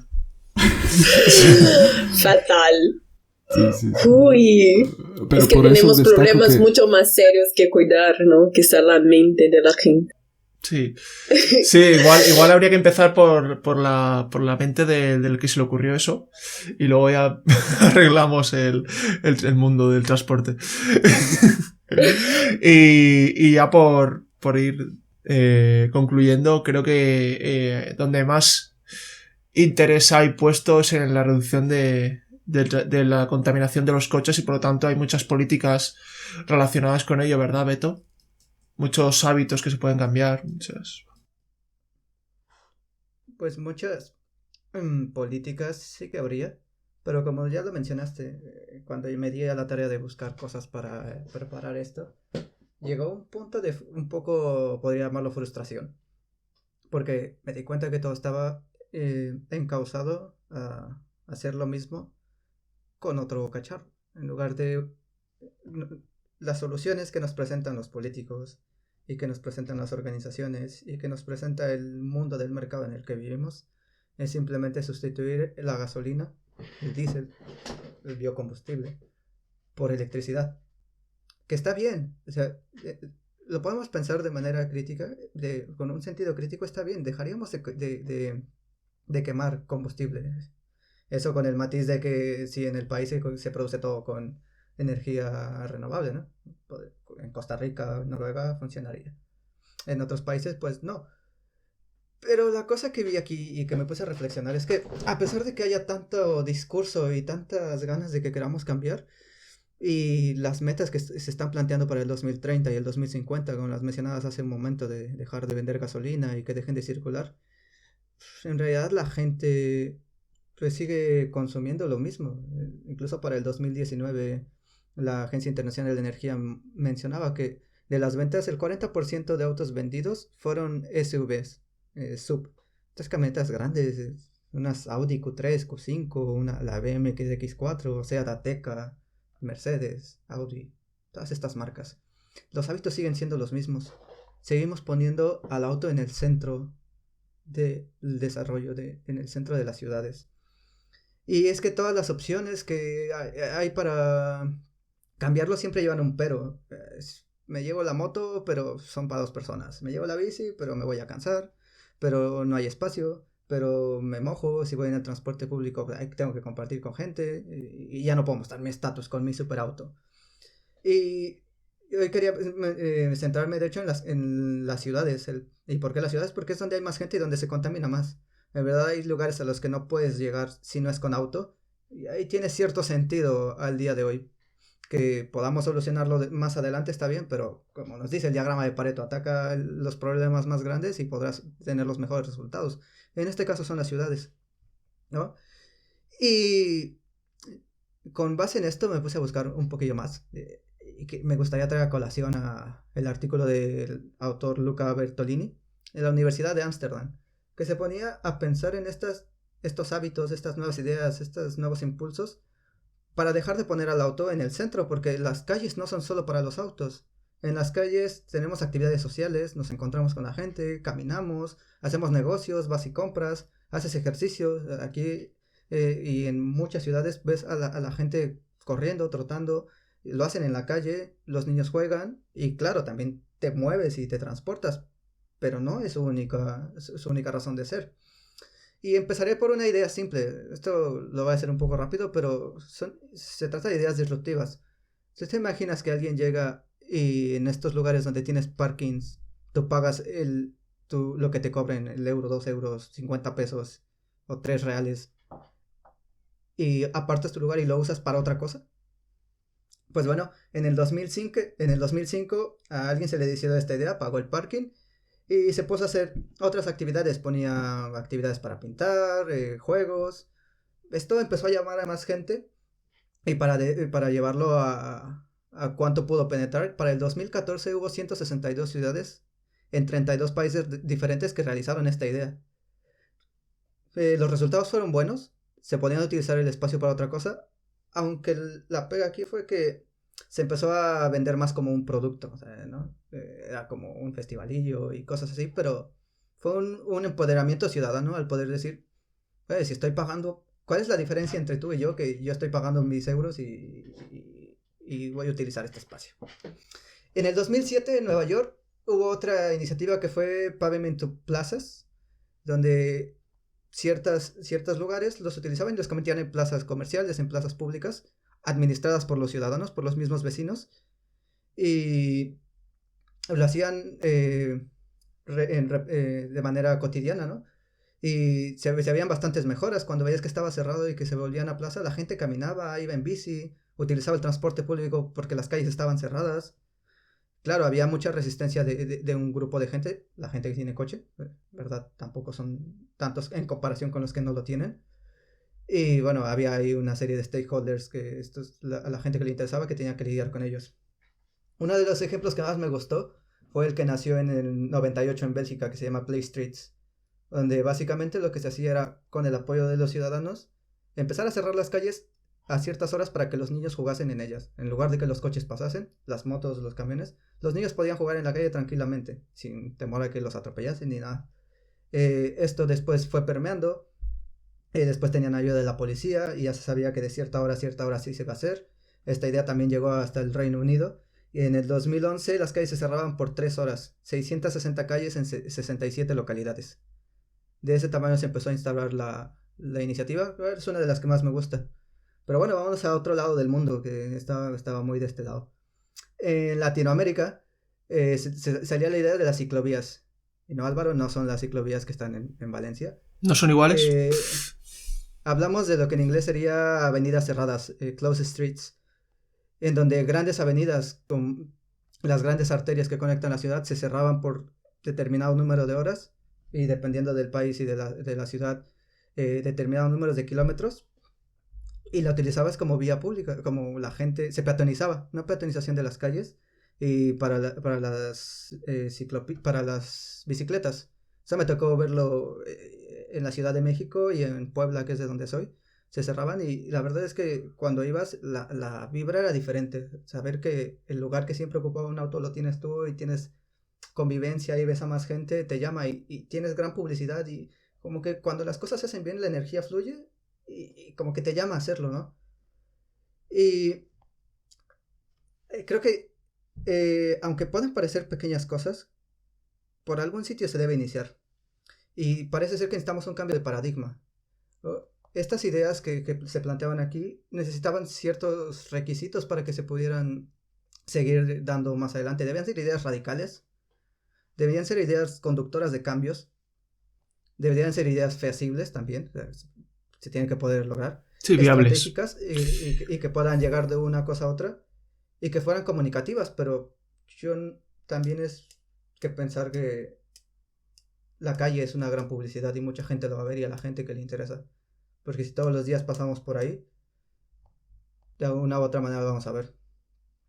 Y ahora algo que mencionaste hace rato sobre Los Ángeles, sobre estas que tiene diferentes núcleos, es importante usarlo porque también se debe pensar en diferentes contextos. Los autores hablaban de las diferencias entre Estados Unidos y Europa, principalmente como dos de las grandes potencias, y como una opción podría funcionar en un lugar o en otro. En Estados Unidos, debido a eso que mencionaste, como que son más grandes, tienen diferentes núcleos, el car sharing y los servicios tipo Uber funcionaban mejor. Y en Europa, como las ciudades son más, pues de esta forma, donde hay muchos pisos y más gente y más pequeñas, el transporte activo, bicicletas, patines y demás cosas, tienen mayor impacto. Que me gustaría ir cerrando como ahora centrándonos aquí. Los autos en Europa cuestan 0.11 euros por conductor por kilómetro. Y si nos ponemos a pensar, este costo no se llega a cubrir por completo con lo que pagan los autos de impuestos. También hay que tenerlo en cuenta, y ya lo habíamos mencionado antes, que al final todos acabamos pagando y son menos los que los acaban utilizando. Si a esto, como en otras cosas, le pusiéramos el verdadero costo, y eso podría ser una idea de política, ¿no? De esa manera me gustaría unirlo con esto. Si las externalidades se llaman. Si le pusiéramos el costo de las externalidades a las cosas, igual y nos replanteamos no tenerlas o utilizar otros métodos. Y hablando de otros métodos, lo que me gustó, y finalizando con ello, es cómo abordar el problema de no atacar al auto y el derecho que tiene la gente a manejarlo, porque puede hacerlo, ¿no? Y el ejemplo de Copenhague es bastante interesante, donde se hizo una campaña no atacando al auto, no diciendo que el auto es malo, que sí un poco, pero... no hace falta decirlo siempre. No que malo, sino... Las campañas se hacían diciendo las cosas buenas que tenían otras opciones, en este caso la bicicleta, cuánto podías ahorrar, que no te atascabas en el tráfico, que era mejor para tu salud, que el buen ciudadano de Copenhague iba en bicicleta. Y esto lo quiero decir porque, bueno, y que también tenías beneficios. Este tipo de políticas tienen beneficios a la salud, menos gente se enferma, están más sanas, a la economía, puedes hacer más más negocios en las calles, más gente lo ve, más publicidad y cosas así. Y con lo que me gustaría concluir es que este tipo de políticas y este tipo de cambios sin duda debe ser una mezcla entre lo racional, que es todo lo que hemos estado hablando, y también una parte emocional, porque también debemos de ponerle ahí cierto feeling para que podamos hacer estos cambios. Y con esto concluiría. Genial. De hecho, lo que has comentado de que en las ciudades es un gran expositor de ideas es fundamental de que por el ejemplo se aprende mucho. Por eso cuando se hacen muchas veces políticas de, bueno, por el ámbito que conocemos, ¿no? De transición energética. Muchas veces es interesante también hacerlo en el ámbito urbano, aunque no sea el sitio más idóneo que existe, porque ahí es donde lo ve el ciudadano aplicado, porque la mayoría de gente a día de hoy vive en ciudades. Entonces la gente lo ve, dice, mira, placas fotovoltaicas existen, son normales, no es algo raro que tienen 4 hippies que viven en un monte allí. Es algo que se puede hacer. Entonces ese expositor urbano es importante. Solo lo quería adicionar algo y concluir también una cosa que no he mencionado. Cuando he empezado a buscar, a investigar sobre los camiones, me he quedado muy depresiva por el estado y por el rumbo que las cosas siguen. Y más porque lo he visto que en 2050 no lo va a tener reducción. Lo va a tener, por el contrario, lo va a crecer, así que no tenemos tampoco un escenario futuro muy bueno. Lo que vengo también, no lo he puesto, ¿no? Pero también adicionando ese cambio de mentalidad, una mentalidad que nosotros vivimos intercambiando cosas, emociones, ideas, y que dependemos uno del otro. Entonces no hay cómo vivir individual y tampoco hacer un cambio individual. Bueno, hay, pero si parte individual, pero en un consenso, ¿no? A que todos lo participen porque estamos todos conviviendo juntos. Además que hizo una parte sobre los camiones, que los combustibles se va no sé hasta cuándo y hasta cuándo vamos a depender de las entregas, de tener que ir al mercado a comprar, porque no nos preocupamos en una autosuficiencia, ¿sabes? Si sabemos que el escenario no lo va bien, que las cosas se van a un colapso, quizá sí, quizá no, pero ¿por qué no empezamos a cambiar la forma como hacemos, ¿no? La forma, ¿por qué no tenés un plantío en tu casa o ayudar en una huerta comunitaria a tu ciudad o implementar? Hacer un proyecto a que ponga ahí. Y nada, lo dejo ahí porque el cambio va de cada uno y para todos, ¿no? Machi, ¿alguna conclusión? ¿O Beto, lo que quieras? Yo solo iba a agregar todo lo bonito que dijo Michelle, porque solo en colectividad se crece. La intervención de Michelle es una buena conclusión. Yo quería añadir una pequeña cosita, que las conclusiones han sido maravillosas. Yo suelo recordar algo muy sencillo, que es que no se nos olvide dónde estamos invirtiendo nuestro dinero, qué tipo de transporte, qué tipo de industria queremos apoyar. ¿Queremos apoyar a los coches o queremos apoyar las bicicletas? ¿Queremos apoyar a los políticos que tratan de integrar nuevos medios de transporte en las ciudades, de fomentar o los que fomentan otro tipo de transporte del coche, el no cambiar la mentalidad? No sé, que es un problema muy complejo y la acción de cada uno, tanto de nuestro tiempo, dinero, votación, todo entra en juego, así que hay que tenerlo en cuenta siempre. Sí, yo para concluir quería resaltar que creo que estamos de acuerdo que lo más importante es que hay que decrecer el transporte, hay que reducir drásticamente nuestra demanda de transporte, tanto de mercancías como nosotros moviéndonos por las ciudades o entre ciudades o entre continentes, especialmente eso, en el sector aéreo. hay que reducirlo para favorecer a lo mejor alternativas como son el sistema ferroviario o el náutico. También hay que reducir que los coches no sean una muestra de opulencia, como estaba diciendo Beto, de ¿cómo es la palabra que has usado? De categoría, de estatus. Se puede tener un coche pequeño y ligero, o se puede no tener un coche y se puede tener un patinete, o se puede tener una bici. Quiero decir, hay que intentar tener vehículos con menor consumo energético. Otro punto importante sería un programa, en lugar de a lo mejor hacer tanta apuesta por invertir en infraestructuras carísimas que solo van a usar unos pocos. Si de verdad creemos que vamos en el futuro a necesitar tantos vehículos y tal, invertir en esa economía circular y en un reciclaje ambicioso de minerales. No podemos estar extrayendo litio bueno, en general las tierras raras, ¿no? Como el paladio, el platino, para hacer todas estas cosas, que si el hidrógeno, que si las baterías, que si todas esas vías, ¿no? Hay que hacer un reciclaje ambicioso de minerales. Y es un tema que no se habla apenas, el reciclaje de minerales. Y es importante. Hay mucho que investigar ahí.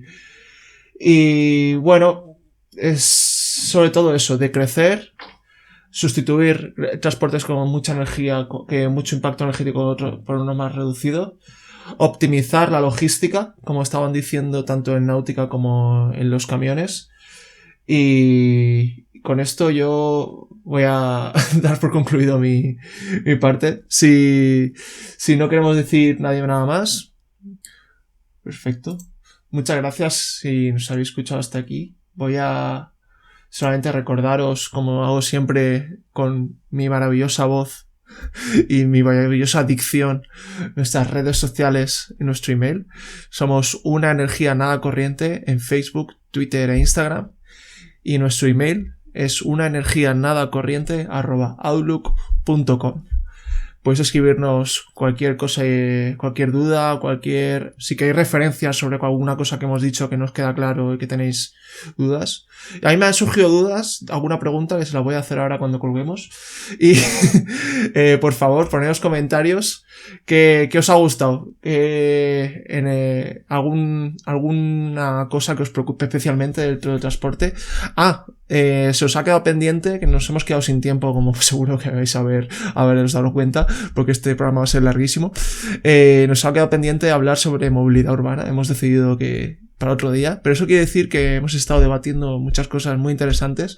Ha sido un programa, creo, especialmente bonito.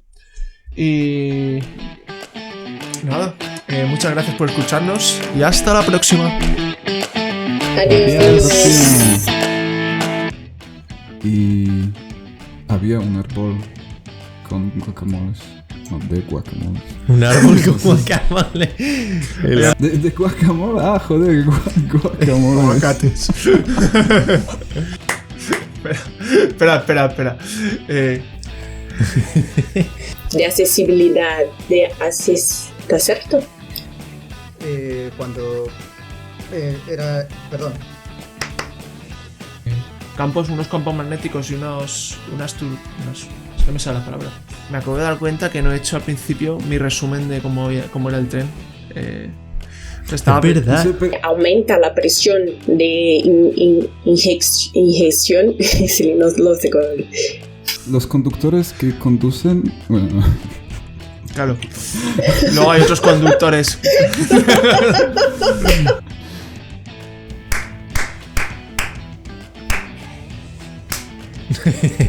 Es que es la feria.